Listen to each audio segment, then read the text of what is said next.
All right, good afternoon, everyone. Good evening. And as for the registration, we have a few more people from around the globe. So I'll still say good morning, good afternoon, good evening. Thank you, everyone, for joining. This is the um, first webinar for this year. INCOSE India has organized webinars in the previous year as well.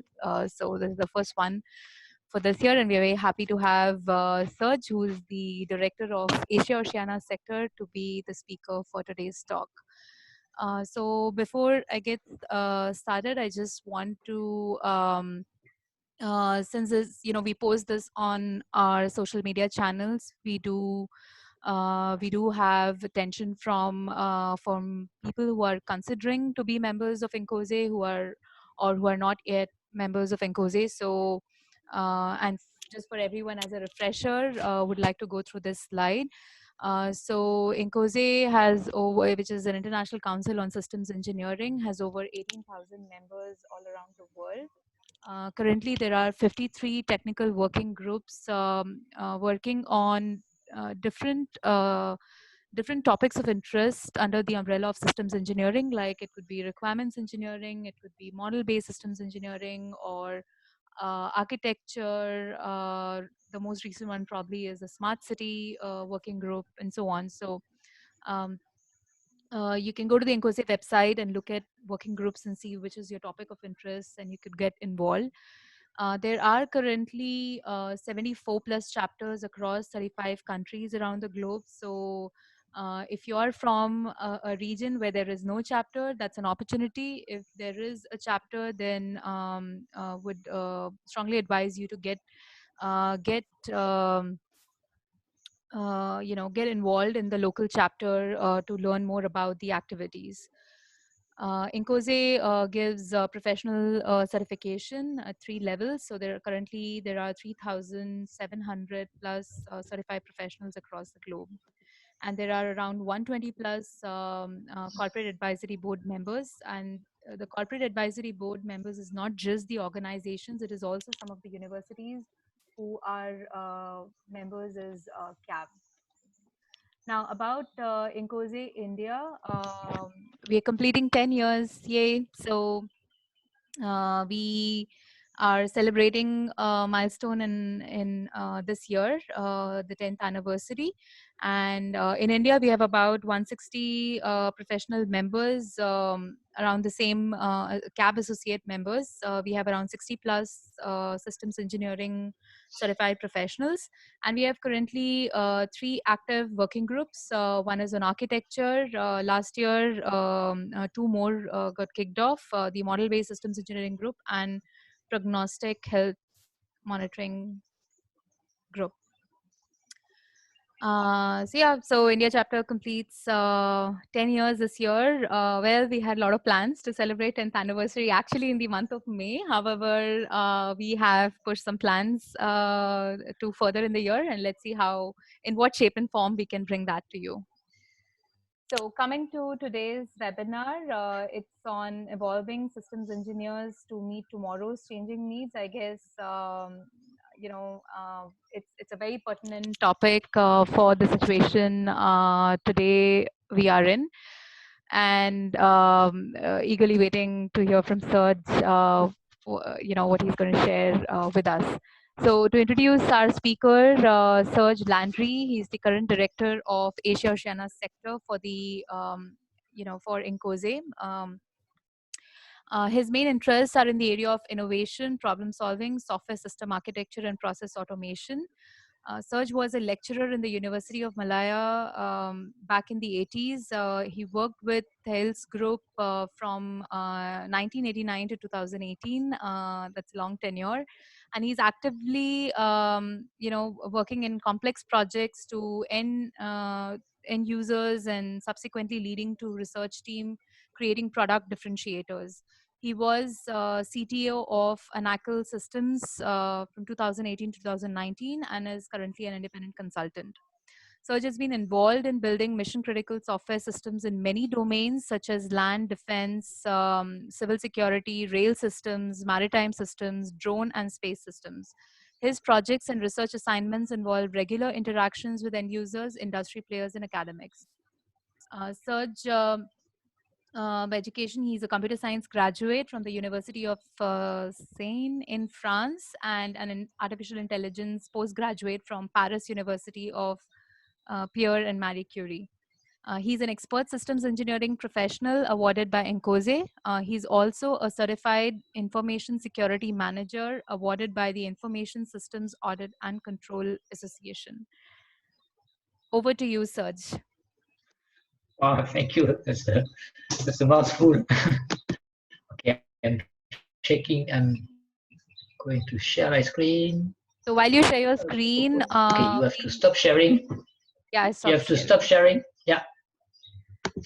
And while you're sharing the screen, we receive registrations from 7 countries, actually. Of course, the maximum from India. We have a few people who registered from USA, Russia, Croatia, Cyprus, England, and of course, Singapore, as Serge, you're based in Singapore. And even from India, it is from across north, south, east, west, from across the country. So very excited. And hoping all those participants are able to join in on time. Yeah, great achievement. Thank you, Suti. So let's get going. We have possibly a lot to talk about, and I also would love to hear from you. So I will encourage you to trigger some questions. We will capture them, and then we'll have a section at the end to progress and to hopefully make sure that we cover all what you wish we cover. So today's seminar is so I'm Serge Landry, as was said. So I lead the region at the moment. The seminar title is Evolving Today's Engineers to Meet Society Changing Needs. This is actually influenced by a panel that I was involved in the International Symposium in 2019 in Orlando, where I've prepared about 10 minutes and as part of a panel with another four very eminent engineers. So we had a nice time there. So I'm going to base my presentation today on what I have done and what I've presented at that seminar, and I have extended the scope. I have reviewed it and I have extended it to make it more current. So we'll see. And so it's not exactly the same. It's inspired by a panel presentation. The agenda today will be very simple. I will go talking a little bit about INCOSE because I will use that as a measure of what the future could hold. The second part would be about myself, my stories. So I will relate to you what I feel are some interesting competencies which help me in my career and continue helping me today. And I think that those that I'm presenting here are still relevant for the future. So hopefully that will help you to understand some things better. The third part will be about preparing for the future. So it's together look at how we can be always prepared for the changes that are happening in our world. You can see that some changes are sometimes falling on you unexpectedly, like this current crisis. So we have to be prepared. And I will talk about some tools available, and I will then open the floor for Q&A. So it's very interesting or very important to start a presentation by knowing what you are going to get out of it. You are here, you want to achieve something, and this is very often a reflex that we have when we start a project, when we apply system engineering, is to look at what are you trying to achieve. So first is your target, your success, your solution, what need are you going to try to cover. So today I am going to talk about competencies.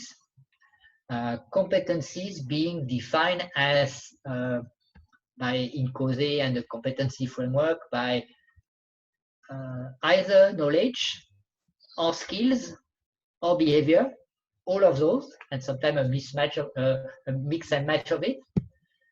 So the whole purpose of this presentation is about fine-tuning your own effectiveness. How can you have a bigger impact in whatever you do?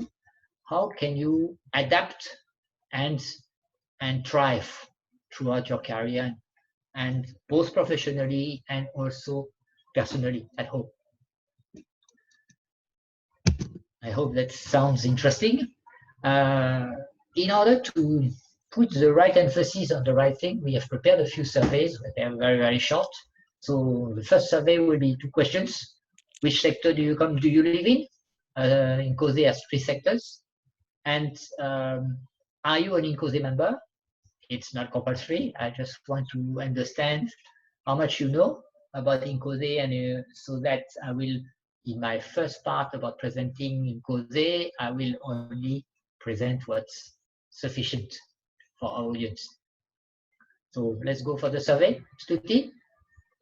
Yes, I think it should be visible on everyone's screen right now.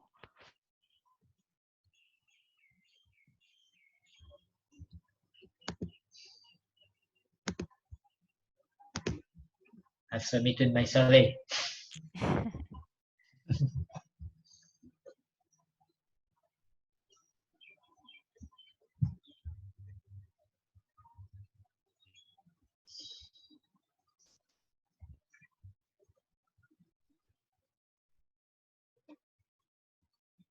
So we're expecting 5 more. You decide whenever you want to push the, yeah. I see. Yeah, 4 more votes to come in. So I'll just wait for another few seconds.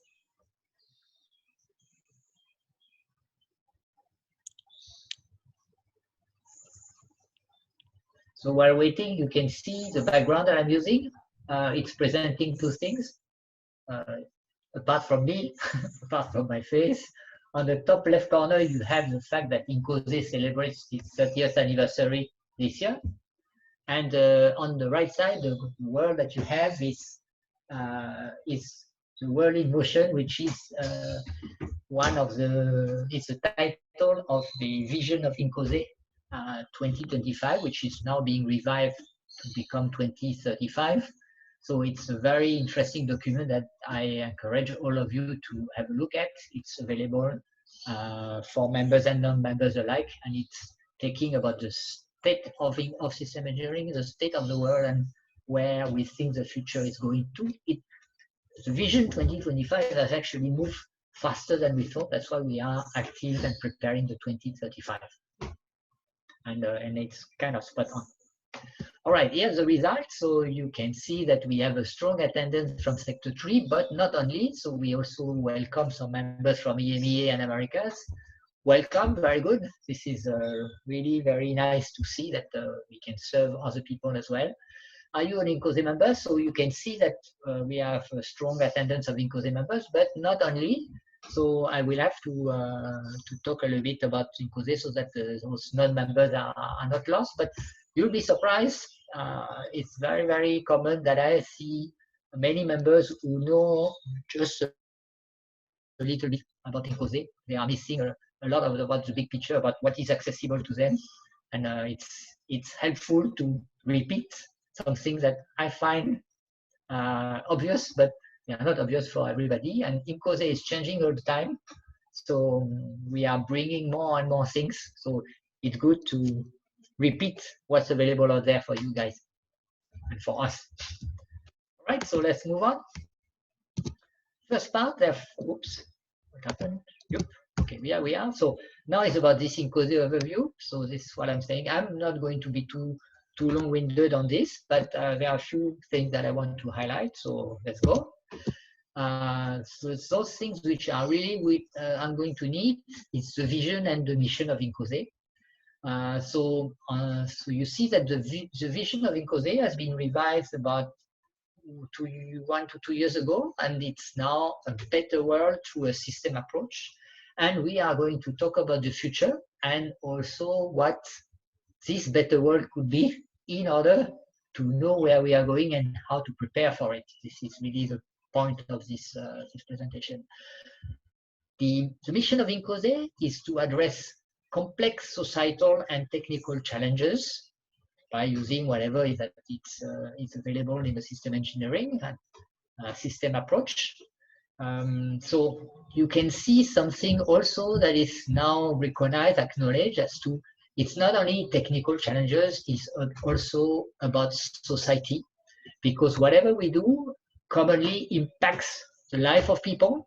So we also want to address society at large. And so this is part of, and you will see that this has an impact, a strong impact on the competencies. Those are the values. System thinking is one of the strong values that we have. And okay, I will just let you read those. And our principles of holism is an important one, is to look at things as a whole and not piece by piece. So we want to look at the complete thing in order to understand and not to miss some parts. So global organization with different parts. I will not go on it and see I'm outdated. It should not be 17, it should be 18. Thank you, Stuti. And we have many companies who are actually part of members of INCOSE, and they are here and they also drive what the future of INCOSE should be. That's why it's changing all the time. If you want to know more, there's a website, incose.org. We have organized INCOSE around value streams, how to bring values to our members and our stakeholders. So we have on one side a portfolio of offerings directly by INCOSE or by its alliances, both in person or online courses, in order to increase education and training and for the people. And that's a lot about what we are going to talk about today. We have many events, so this is an example of an event that we are going to do more of. Virtual events are here to stay, and we will do more of that to bring more value to people everywhere.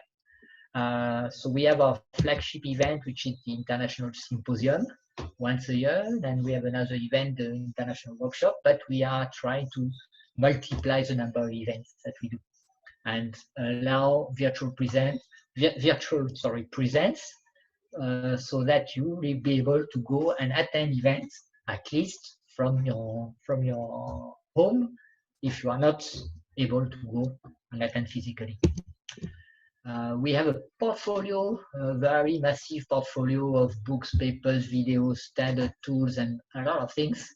It's really a big gold mine of things out there. I will mention some. I will use some for my presentation today. We have also an offering which is to confirm the competencies of members. So we have a certification process. I will have a small slide about that. And then we have a very big follow-up of membership, which is climbing very fast. You have to look at the climb of INCOSE. In our region, we are climbing by 20% a year. So it's very good. We are doubling our members every 5 years. Slightly slower in the rest who are more members than us, but they are also climbing, so which is good news. So our value from those members, we have a lot of people that can contribute and that do contribute, and a lot of very eminent people. So putting all this together, we can really come up with a lot of interesting things. Next, the strategic objective. I'm also checking the time, I'm not talking too long.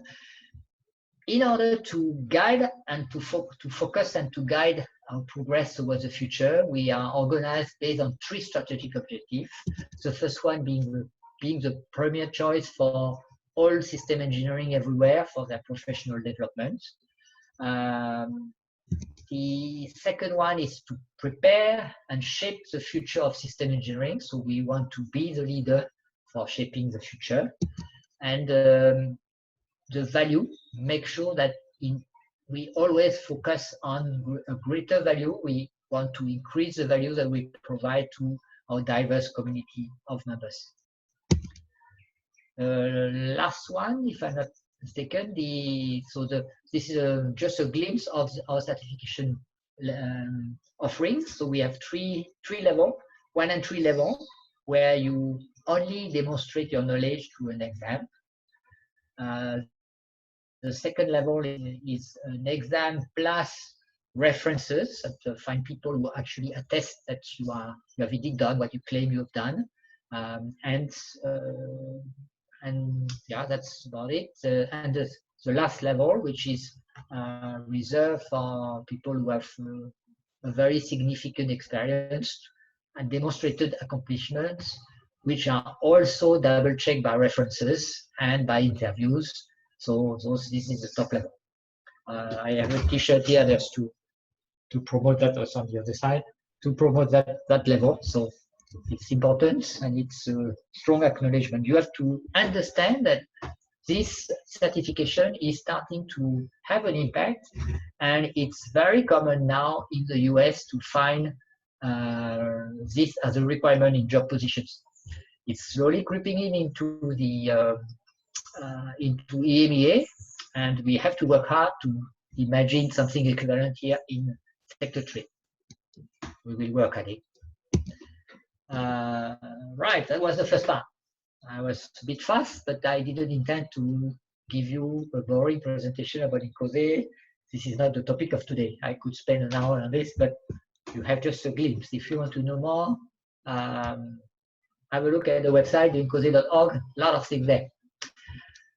Now the second survey to frame the second presentation. The second presentation, remember, is about my stories.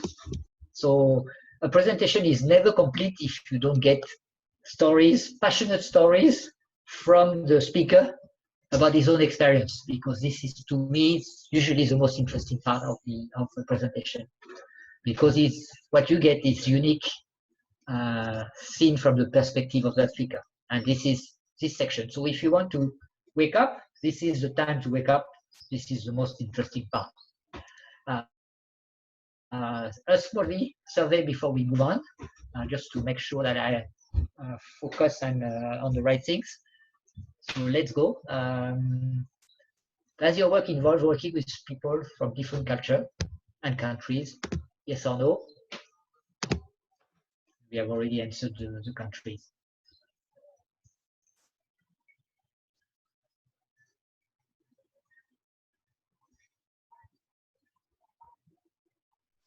I have answered.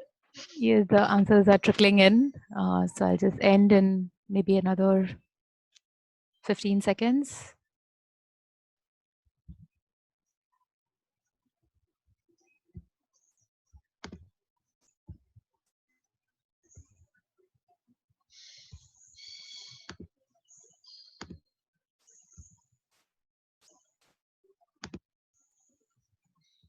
I will give you a different background, which is Singapore seen from my window. All right, so here's the result of the poll. Does your work involve? So we see that a lot of people are actually working in multinational environments. So I know that I need to take this into account in my presentation. So it's actually a bit unexpected. I didn't think that the number would be so drastic. It's amazing, but it really shows that we live in an interconnected world, and the current pandemic is a sad reminder of it.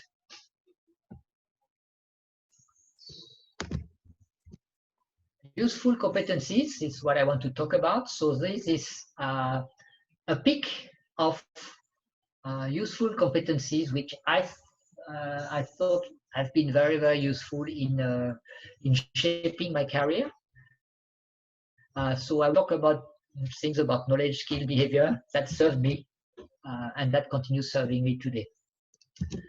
The first one, I'm picking an individual success factor. You see, I'm talking about success factors this time, and this is something very important that I don't see a lot being talked about, and it's about being able to understand both the domain and the engineering discipline. I have always strived in my career to understand the world of our end users, and also relates and to the engineering discipline. Of course, I have some discipline under my belt, but when you do a complex project, you also work with other people who are doing things that you don't know so well. And you have to make sure that you reconcile both point of views, because commonly, if nobody is careful about that, there's a disconnect between the end users and the engineers. The engineers believe they know better, and they deliver something, and at the last minute, the end user look at it and say, "Whoa, what is this? This is not what I need." And then you are in the deepest trouble ever. So this is a very, very important thing. So example about that, I have promised some stories, so I have to deliver. An example about that is I take some discussions with some project on maritime security, where you have radar deployed to monitor the coastline for the presence of ships, and to be able to have a country that controls this coastline. So this has a complex system of distributed computers, distributed radar network going to satellite network through many types. That has to be resilient. I remember going to do the training for the end user, and so I know the domain quite a bit, so I volunteered to do that. And it's always very important to have the chance to go and approach end user and talk to end users. You have to realize that in a lot of projects, you get requirements, you get a contract that has been written often by people, engineers like you, on the customer side, and they are not necessarily the end user. So you cannot simply trust blindly whatever is written there. This is a recipe for disaster. If the engineers, they take for granted what they got, this is a contract, and they blindly go and implement it, of course they will, on top of that, they will interpret, but even without interpreting, there are some booby traps in the middle of that, and if they are not careful, they will implement something that the engineers of the customer thought was what they needed, but the end users, but different from the actual need of the end user. So my story goes, I went to that training, and then during the training, so you get in contact, you get people to understand and trust what you do. You start developing some trust. And I had one of the very important guy from the user side who came to see me, actually a Navy guy. He came to see me and he said, "Where is this feature? This feature, we don't find it in your system. This is something that we use every day, and it's not here. And the previous system that we had, that you are now replacing, by the way, that was done by your company many years ago, very strong system that we love, that worked very well, that we have no choice to replace now because the machines are starting to break down after so many years. And it's not in there. How can you not know about this feature? How can you have forgotten this feature?" And I looked at the feature, and that wasn't the only feature that was forgotten, but that was a feature that I looked at and I said, indeed, those guys need this badly, and it's not in the contract. It was assumed, or just the end users never raised this up because for them it was so obvious that it was missing from the requirement. And the new group of people who 20 years later come and create a new system, think they know better, and they give you a better system that doesn't do some of the minimum things that's required by the end user, but not others. So you can react to that and say, not in our contract, sorry, or you can try to accommodate. After that, to accommodate, and you have to gauge it. Is it something very, very important? Then you must do it. For free or not, with schedule impact is what you got to determine. They show me another few features which they didn't have. I looked at them and I said, yes, what you have it, but see, it's being done this way, that way, it's better. So I managed to convince them that we had done the good thing, and they accepted the fact that it was better, or it was a different way of doing it. So thanks to the training, then they understood, and we got them going. So by them putting some goodwill on some of those features and asking for this extra feature, which was very, very critical to them, I looked at it, and it wasn't that big an impact in terms of work to be done. So right away, I accepted to take it in for free, which is not something I always do, but for such an important feature, which was not difficult to do, and that we as a company should have known better, then I accepted to take it in. So that's an example. So understanding the domain and how important what the end user speech is when they read an issue is very critical. I hope that makes sense. So let's move on to the next one. We are 20 minutes, so no more than that. Huh? So I'm more than halfway. Okay, so I've got to speed up a bit. The team success factor is another of those things which is important for success. Building trust amongst the different stakeholders is something very, very important in a project. And I have always be very careful to make sure that people are in their elements and they get along together. The example of this is two sides. One of them is about your own team. If your own team, when you manage a team, but even if when you don't manage a team, it's also good to find a way to develop trust among the member and to get along with the others properly. So having an environment that where everybody trusts each other and respects each other allows you to have people who are genuinely more daring into trying things, even though there's a risk of failing, because you are in a trusting environment, then you are more likely to try something that could deliver a very big impact, but you are not sure you can succeed, but you try. And this, by doing this, you actually motivate people better, and you have very big successes because people dare to try something new. And this works on the customer side as well, on the end user side as well, because if you manage to build the trust and you have to bring everybody together as a team, and together there's give and take, and then you can actually succeed. Sorry? Okay, sorry, I heard some noise. So bringing a team that gels nicely together is very important, regardless of the role of the people in the project. And they can be your team, your organization, but they can also be the customer side, they can be subcontractors. So if you get everybody to learn to trust each other, then people will help each other. And then you will end up with a successful project. This is a very important thing to talk about, and I see on the internet you can find more about that. There is, if you Google, you can Google something called psychological safety,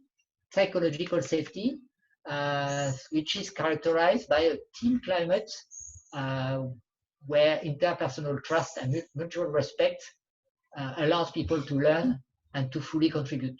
So it's interesting because this is a new term that has been consecrated in recent years, but something I've been always using throughout my career, which I think is very, very important. And so you can Google psychological safety, can learn more about it, because to achieve this is not obvious. So it's according to your style, you have to do different things, and according to the style of the people around you, the people in the team, it takes some work to achieve this. Number three, what I call risk mitigation, but you'll see that there's two aspects. One aspect is to focus on what has the biggest impact. In complex projects, we do a lot of things, and you get drawn, and you don't know whether you are doing well or not. But you should really focus your effort on things which have the most impact. One of which is, or an example of which is integrating the work of the system engineering and the work of the project management, so that people, and this concept of integrating, I will come back on it later, it's to work together for the good of the project and never consider that something is out of scope for you. So your scope is to succeed the project.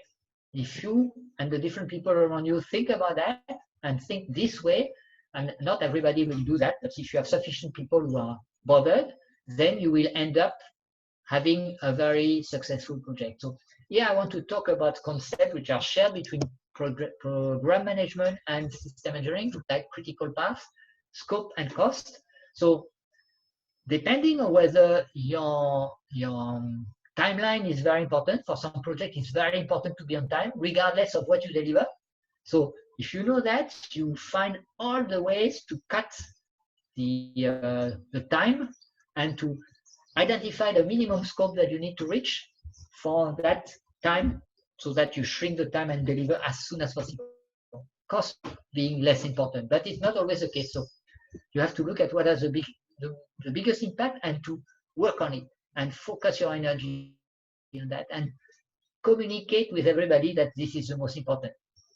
So this is the second part about communication. So you have to use facts and you have to use risk mitigation approach, because you also have to deal with risk, and in order to know that things can go wrong and what effect it would have on your project if they go wrong, and to go and attack the things which are the most risky or the things which have the possible biggest impact, to put some preemptive action in place in order to do that. Okay, so that's another one. Let's look at, I'm continuing, the listening to all stakeholders. So that's an obvious soft skill, not so obvious. You know, you look at my face, I have one mouth and I have two ears. I hope most of you are the same. The idea of this is that you need to listen more than you talk, unless you are doing a presentation like this, of course, but I will listen at the end. So listening allows you to capture meaningful information, to learn, to summarize, to combine the big picture coming from the point of view of everybody, and strong from this to recommend priorities. Because you don't know everything, it's important to take into account everybody's opinions are very experienced. They will have something else to bring to the table. And if you take everything into account and you weigh it for priorities, then you will do better. You will do good. One thing also is to be able to have measures. Measures are very important in system engineering, but they are also very important in many engineering disciplines. Also in project management, you need to know how well you are on your path to success, and you have to be transparent.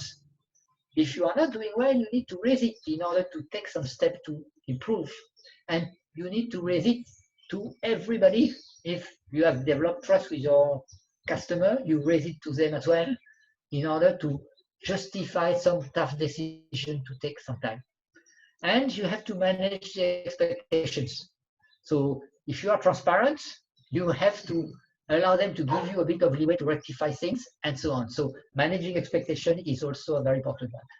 I have not given you a lot of things in story because I'm scared of the time. But example of that is I was asked once to come on a project that was in trouble and to audit, prepare an action plan, and implement the plan that was believable, because what was there before was really not believable. It was missing a lot of things. And I looked at it, and my plan was 1 extra month as compared to the schedule, the current schedule that nobody believed we could meet. So I went to present this, and I said, this is what we are going to work against, and we are going to try to recover the time. But today, with our current strengths and the way we are in the project, this is where I think it's going to lead. And of course, one of the customers banged the table and said, this is not acceptable.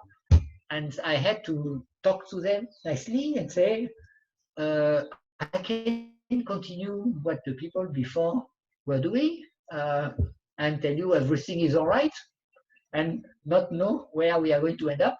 Or I'm telling you that today I can see that we have 1 month delay in a project, which is not such a big deal. I have seen years of delay on some projects. So it doesn't mean that we are going to be delayed by 1 month. It means that we know that we are going to be that we are late. So we are going to strive to find techniques in order to recover that. So that's how you manage expectation. All right. Don't give up easily is the next skill. So be resilient is very important. You try something and people bring you down, or they demotivate you. Don't get demotivated. Maybe you didn't explain well enough. Then try again, go back at it and do it. And you have to don't try to look for culprits. Talk about mistake in general. The project has done this mistake. We have to find remedies together, and don't do the blame game as much as possible. Focus on solution and remedy, and then you will have the chance of people rallying behind you, because they will be less scared of being blamed, then they will be ready to contribute. So that comes back to the team sport. So this is the secret formula about the trust. So rely on the team point of views and summarize it and use it to decide what is the most important thing. There's so much more in many minds than in a single mind, and you have to remember that no matter how smart you think you are, which I believe you do, most people are in their own way. Culture adaptation. Yes, I've had one question about culture. You have to be ready. This is also about diversity. You have to acknowledge that people are very different from each other. It's getting even worse when we are working for people from a different country, from somewhere else. So you have to be prepared for that difference. You have to harvest it for what it will bring to you, and you have to communicate to get people to understand. Sometimes people get very frustrated or very angry at each other just for misunderstanding, because they don't understand each other's differences. So I remember a big project where we were starting to be tense and to have a lot of trouble. And we realized that there were conflicts between the teams. We had teams in England, in France, in Singapore. So we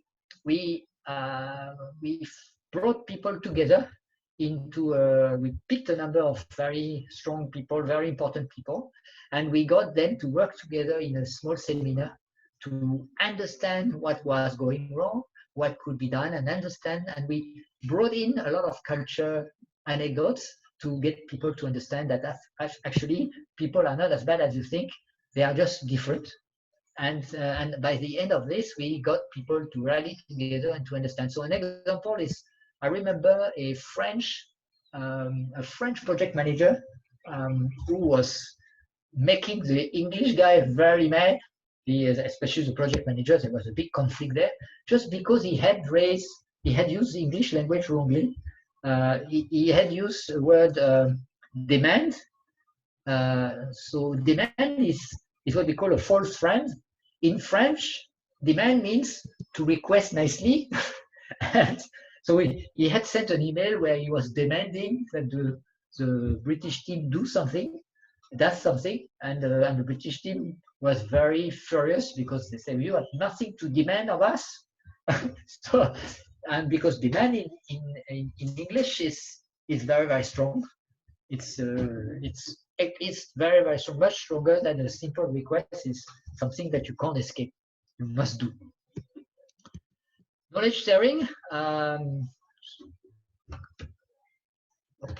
have to speed up. Oh, yes, I'm far there, right? 15 minutes left, so I will speed up.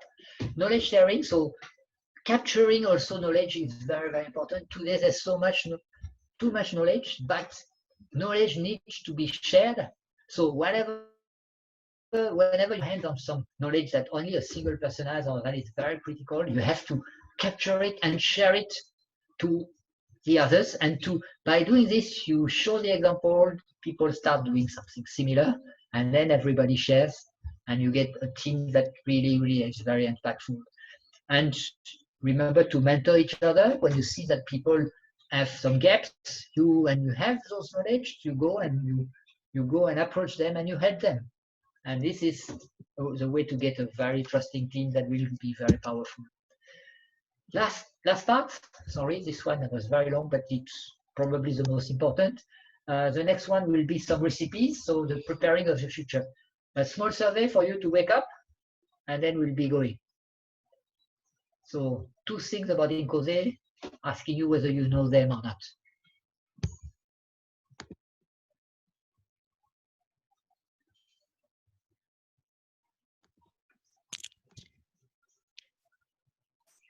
So there's a poll up on your screen.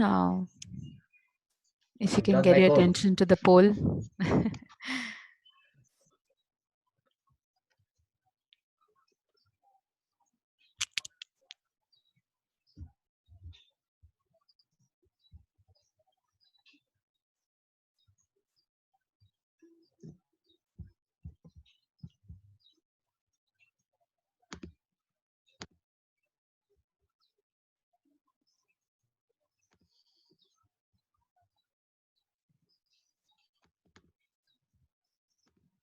And while waiting, I've changed the background to give you a little bit of hope for the after the lockdown. This is one of my last trip in Greece before lockdown. All right, so wow, this is interesting. It's 33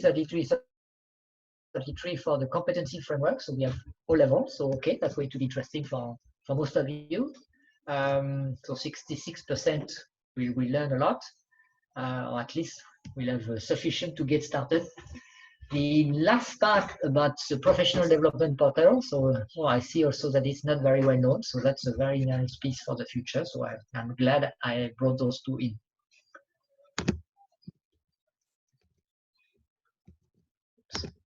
All right, so preparing for the future. So a reminder, we are working towards a better world. But what is a better world? And you can see some things at the bottom. You see societal complexity in our world climbing. We see that the society is very often impacted, and society wants to contribute more. So that's what the better world is coming. You have probably heard digital transformation or transform. So we need to transform into a lot of things.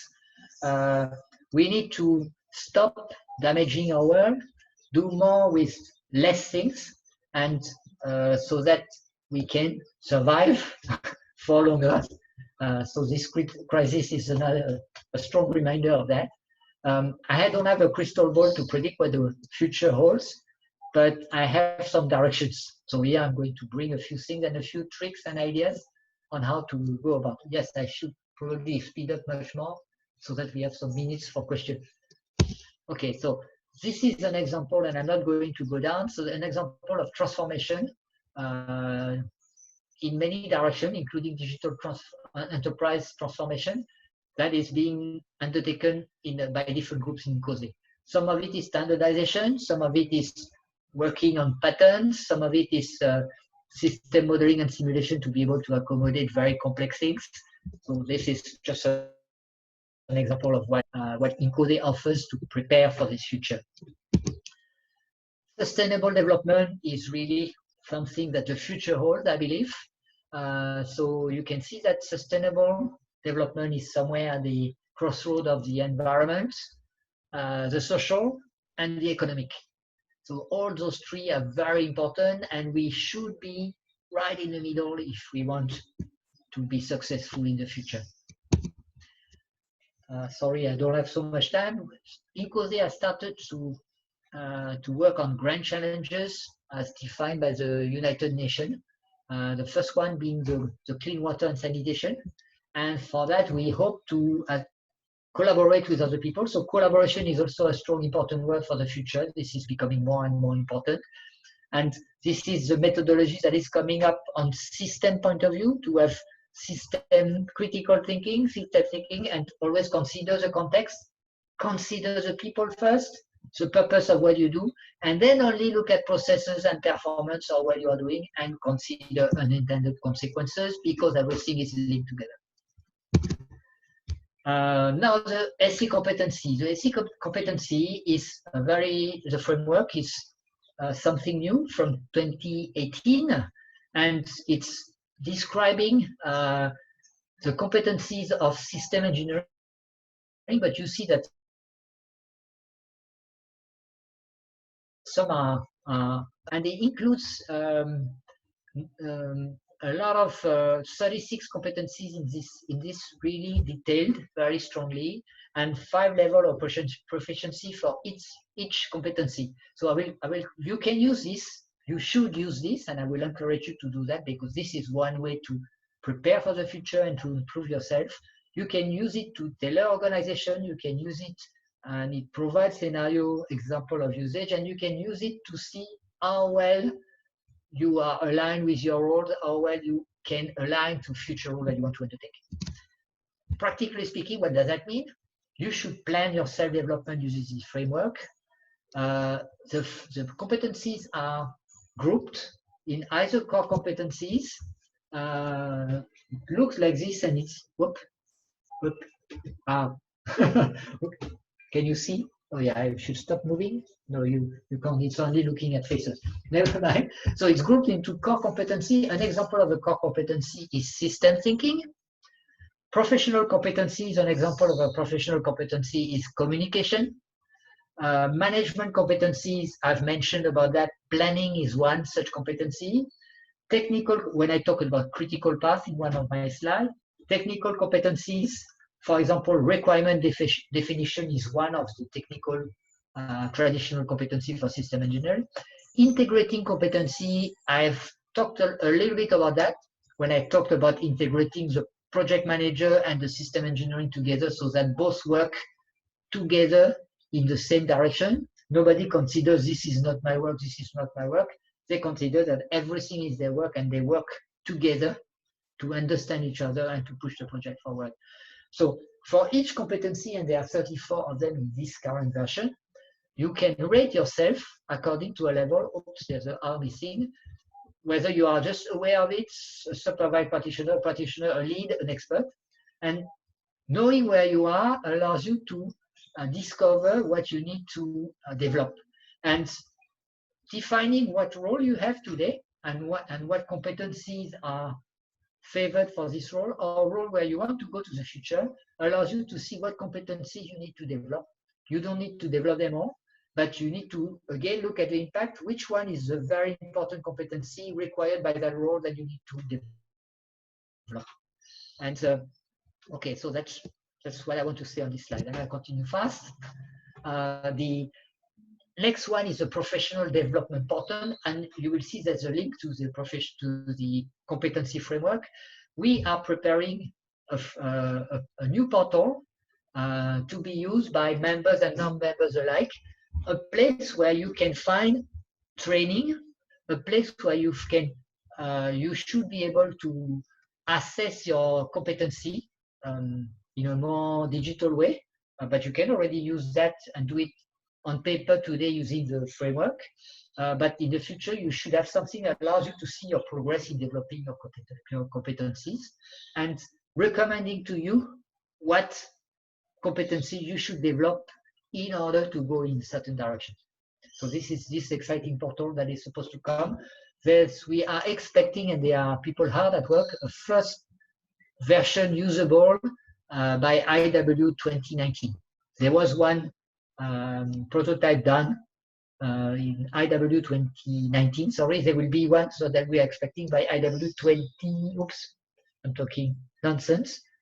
There was one prototype at IW 2020. Is it 2020? No, it's IS 2019. So sorry. And we are expecting the first prototype by IW 2020, 2021, meaning January 2021. Keep posted. There should be something available. The last point is about the technical leadership program. So leadership is something very, very important.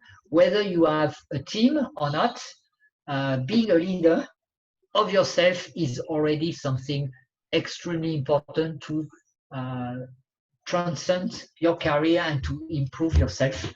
And if you develop yourself and you have the desire to, you will get to work with more and more people, and you need this deeply. And we have an institute that is helping you develop this inside INCOSE. Just want to raise your attention on this. And Bob, we are the question. How did I do? 26, 4 minutes. Oops. Oh dear. Right. I'm listening. No problem. Amrish, over to you for Q&A.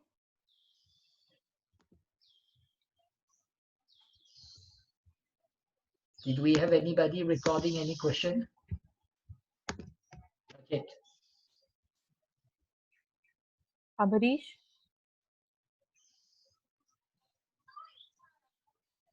Okay.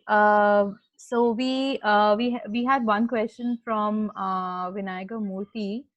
Well, his question was how to apply for ESEP exam. Can you share any information regarding it? So for the for ESEP level, there is no exam, and yeah, I think there is no exam. So that's the first part of the answer. But for the other half, I'll hand it over to Serge to talk about the ESEP application. Yeah, so ESEP application is a big deal in terms of preparing your references, you have to justify at least 20 years of experience, 20 to 25 years, depending on whether you are CSEP already. If you are CSEP, it's only 20. If you are not CSEP, it's 25. And you have to find people to reference some of your experience, and I forgot how many years, but it's a big deal, maybe 15 years.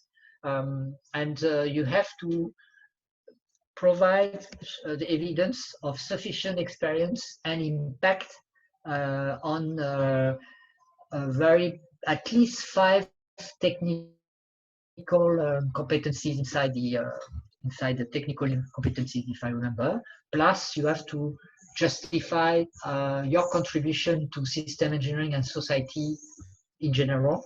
So there's a big compilation of things to be done. You should start early. So that's the most difficult.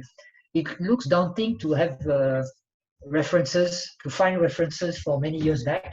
And that's probably a bit of the scary part, but you'll be surprised. There are a lot of people out there who are, once you approach them, who are ready to help you out and who are actually very happy that you ask them. So that's the ESEP, no exam. And the good thing about ESEP is that it stays with you for life. That means you don't have to justify for points, because people will approach you to do things. So by entertaining other people, mentoring other people, or doing things like that, once you are on ESEP, you get access to a lot of opportunities. It's obvious that you will be able to keep up with the domain. Okay, that's it. And you have a website pointer where you can get more information on ESEP, and drop me an email if you need more. The next question is on systems engineering in comparison to product management. How are these different or related? Wow, that's interesting. We are in the deep end now. We have a number of working groups at INCOSE dealing with product management. So it's obviously one part of the system engineering equation, and it's one growing part. It's in the past, INCOSE, the system engineering comes from very big project in aerospace and defense where we used to do a lot of ad hoc. So one customer, many years, one project dedicated to that customer. And this is changing. Now more and more focus is being put on product and productization. And this is considered as something very, very important.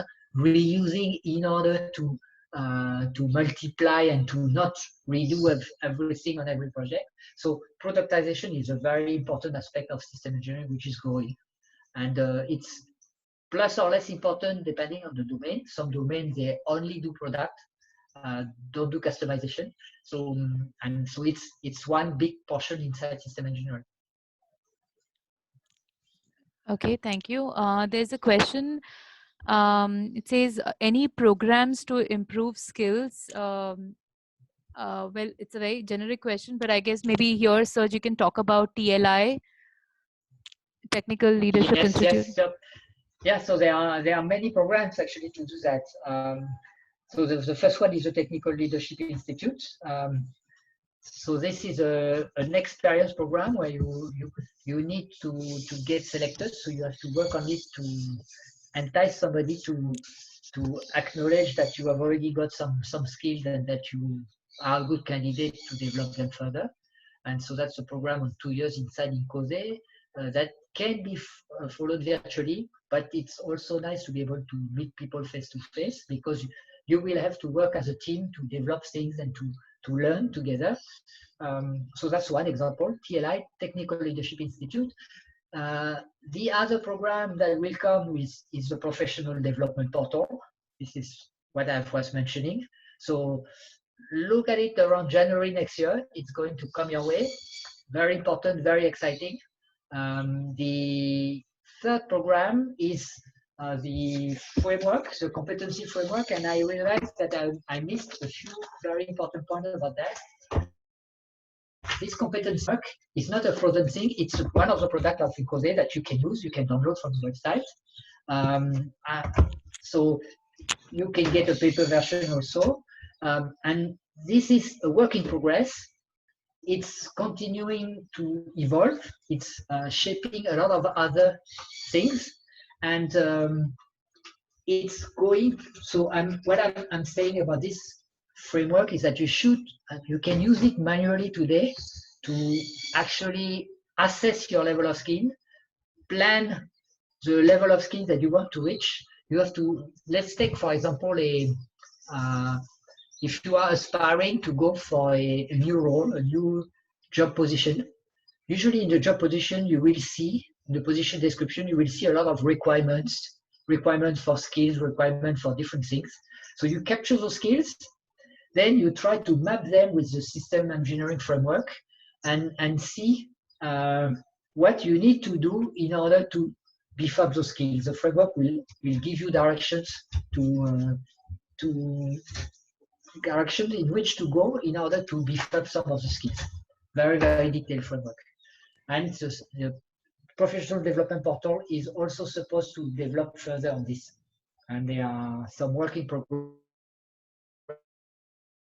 to that it's what it's already is, which is a very, very interesting piece of work. I hope this gives you some pointers. The problem is that skills, if you look at the internet, you will find a lot of skills. They are maybe on the internet you will find 600 skills. So you have to be able to focus. So you should relate the skills that you need to develop based on where you want to go and focus on those for the impact.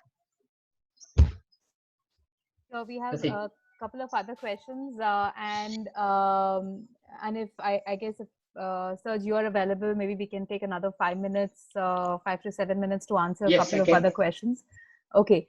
So in conjunction to the previous question, there's a question, how do we get notification of these programs?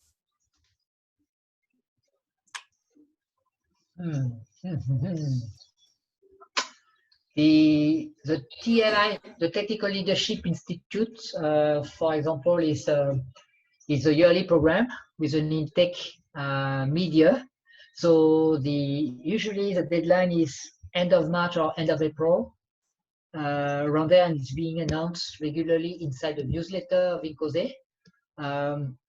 You can also approach your chapter leaders. They should know about that. If not, you can always drop me an email and I can redirect you to the right person.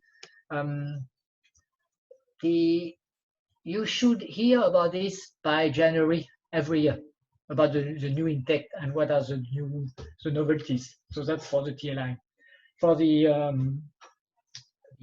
portal, for the learning portal, you have this is going to be advertised regularly also in the newsletter, in the e-notes. There are regular information coming from INCOSE, and you should also regularly receive things from your chapter. Do not hesitate to ask questions and to engage with the leaders of the chapters. Usually they are very receptive and they are very keen to provide information. And approach any one of us. I've seen how committed the people inside INCOSE are. Usually they are very happy when they can contribute something and help out. The system engineering framework is one of the products, is one of the artifacts that you can get from INCOSE. And we have how we call that? You have like in the fall. Yeah, I've lost my English. We have like a store. So we have a store on the INCOSE website where you can go and download things.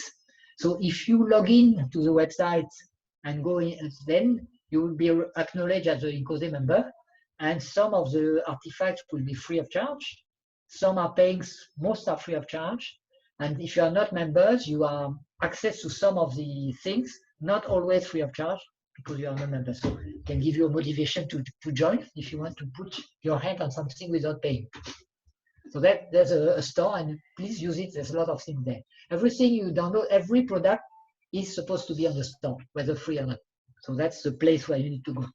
And we have a few engines like that allow you to get access to things like previous webinar contents or previous article published by people doing seminars. So some of them are very, very important information. And you can find them. You can find 10 years of valuable information on the INCOSE website. And I realize that it's not easy to use yet. We have been improving and we continue to improve. We are engaging on the digital transformation of INCOSE itself. And so I can see a lot of improvement now. For example, this downloading of content is now very easy to use, but there are still so much content on INCOSE websites that it's sometimes a bit overwhelming. So I acknowledge that. The search engine has improved a lot. So, but of course, when you search something, you've got to get an idea of what you think you can find. but yeah, read the e-notes, read the newsletter. There's a gold mine on information inside there. So usually they give you all the need to go and find something. Absolutely. And they announce the novelties. Absolutely. And you can stay connected with INCOSE on different social media channels. That's another way to know about the program's notification. So moving on to the next question, there's a question on application engineering. And the YouTube channel of INCOSE also very important. Yes. The next question is around application engineering, including sales application engineering. How different it is from systems engineer? Application engineering, all right, applied engineering, right? This is a very, very interesting question. You remember I talked about integration a little bit, but I didn't have time to really drill down. This is a subject on itself. I could spend 1 hour talking about that. We, as system engineering, are here, and now some of our work is to integrate everybody together. I showed the example of the project manager and the system engineering integration, but this integration works across a project. You actually integrate all the applied engineer with the end user, with subcontractors. So you have this role of bringing people together. because you work in what we call a T-shape. You understand a bit of everything. You have one or two specialty, but you are not specialized everywhere. But you rely on the others to bring the specialties back into the common good, and that everybody works on the same, with the same intent, with the same direction. So what that means is that there are many things which are shared between the applied engineering and the system engineering. For example, soft skills. But there are things which are specific to system engineering that we are trying very much to impart to other disciplines as well. For example, system thinking is something that everybody should have. And so we are actually trying to push certain things out there for everybody to have a bigger vision, not just a narrow vision. And so some of the competencies in the framework are shared across disciplines, and some are not. So you can see, I'd say in the framework, maybe 50% is shared across many disciplines, and 50% are specific. I hope that answered the question. All right. We have 3 more questions, and maybe we can take a quick dive at them since we're already 11 past our time. So the next question is, how do we see the future of SC in healthcare domain? Can I do a risky joke? It depends. It depends whether we are all wiped out by the current pandemic or not. So that's a funny answer. I believe that this is going to be overcome. So don't worry. It's actually a very exciting domain. The healthcare industry and system engineering has been penetrating deeply into health and the healthcare domain. So there's a lot of things happening in that space. We have a lot of members involved in healthcare engineering, and it's good. And everything leads to everything else. We talk about societal impact on society. Sorry. So health and pandemic, for example, so it's bringing system point of view into dealing with pandemic, dealing with crisis, and dealing with the future of societies is very, very important. So it's becoming more and more important and more acknowledged within INCOSE. So in INCOSE, we try to spread the words within many new domains, and we are focusing very strongly on a few domains which are not as old as or anchored as the domain like defense or aerospace, but there are many new domains coming our way. Autonomous vehicle, healthcare are two of the very big ones that are coming and are doing very, very well. Absolutely. So the next one is, do we use CBOC? I think it's from the point of view that, like, do we see people referring CBOC, I guess? Yeah, it's funny because it's the first time in a presentation where I don't mention CBOC almost. Usually in a presentation I will mention CBOC because to me it's a very, very big thing. CBOC, it's a wonderful thing. It's open to mankind to use, and it's a source of constant inspiration for me. Reading CBOC is very hard because it's big, it's massive. But when you look for information about one specific thing, you will find some very interesting pointers inside CBOC. So CBOC is another goldmine of information, which I always recommend, except this time, which I forgot. Yeah, and last time when I was at INCOSE Symposium, I learned that India and Sector 3 is one of the major areas where downloads or access of CBOC is observed. So I guess there are lots of users. It's widely used worldwide, and for a good reason. Yeah. The next one is and it's accessible by the community. Yeah, right. I'll just read out the next and the last question. How relevant is MBSE skill set competency for an entry-level systems engineer? Is it more suitable for practicing systems engineers or plunging into the industry with a graduate degree program relevant too? So, what's your recommendation? Wow, that's interesting. Um, okay, I just wanted to add something on CBOK, which I forgot to mention.